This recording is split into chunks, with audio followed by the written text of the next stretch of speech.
বস্ত্র ও পাটমন্ত্রী এবং বাংলাদেশ আওয়ামী লীগের সভাপতিমণ্ডলীর সদস্য জাহাঙ্গীর কবির নানক বলেছেন, প্রধানমন্ত্রী শেখ হাসিনা শ্রমিক বান্ধব। প্রধানমন্ত্রী শ্রমিকদের জন্য সবকিছু করে যাচ্ছেন। এ অঞ্চলের জুট মিলসগুলো বন্ধ হলেও প্রধানমন্ত্রী শ্রমিকদের খালি হাতে ফিরিয়ে দেননি। শ্রমিকদের পাওনা পরিশোধ করা হয়েছে।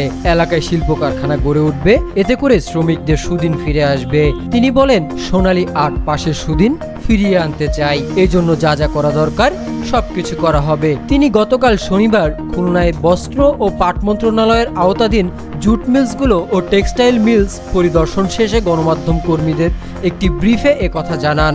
এর আগে তিনি বিজেএমসি নিয়ন্ত্রণাধীন Daulatpur jute mills limited, platinum jubilee mills limited, crescent jute mills limited, Khalishpur jute mills limited এবং বিটিএমসি নিয়ন্ত্রণাধীন খুলনা টেক্সটাইল মিলস পরিদর্শন করেন। পরিদর্শনকালে খুলনা সিটি কর্পোরেশনের মেয়র তালুকদার আব্দুল খালেক, খুলনা ৩ নং আসনের সংসদ সদস্য এস.এম. কামাল হোসেন, বিজেএমসির চেয়ারম্যান ফারুক আহমেদ, বিটিএমসির চেয়ারম্যান ব্রিগেডিয়ার জেনারেল জিয়া সহ সংশ্লিষ্ট কর্মকর্তা এবং কর্মচারীগণ উপস্থিত ছিলেন। দুপুরে বস্ত্র ও পাট মন্ত্রী জাহাঙ্গীর কবির নানক খুলনা হোটেল সিটি ইনে বাংলাদেশ জুট অ্যাসোসিয়েশন বিজেএ আয়োজিত একটি মতবিনিময় সভায় এ তথ্য জানান। যে কোনো মূল্যেই আমরা পাটের গৌরবময় সোনালী ঐতিহ্য ফিরিয়ে আনতে চাই। পাট বীজের আমদানি নির্ভরতা কমিয়ে আনতে হবে।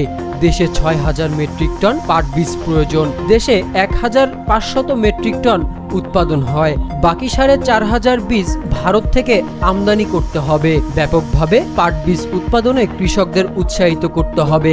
আমাদের দেশের পাট পণ্যের ৫০টি স্টল, ভারতের ২১টি স্টল। বিদেশে পাট পণ্যের বিপুল চাহিদা রয়েছে। কাঁচা পাট রপ্তানি করেও বড় অঙ্কের বৈদেশিক মুদ্রা অর্জন করা সম্ভব। প্রধানমন্ত্রী চান সোনালী আঁশের আভিজাত্য ফিরিয়ে আনতে। পাট চাষি, পাট ব্যবসায়ীদের প্রণোদনা দেওয়ার দরকার। ব্যবসায়ীদের ঋণ পরিশোধের উদ্যোগ নেওয়া হবে। উৎস কর ১% থেকে ২৫% কমিয়ে আনতে সবার সাথে কথা বলা হবে। বিজেএর চেয়ারম্যান মোহাম্মদ ফরহাদ আহমেদ আকন্দের সভাপতিত্বে বিশেষ অতিথির বক্তৃতা করেন খুলনা সিটি কর্পোরেশনের মেয়র তালুকদার আব্দুল খালেক ও খুলনা ৩ নং আসনের সংসদ সদস্য এস.এম. কামাল হোসেন। হাসান, প্রহর টেলিভিশন।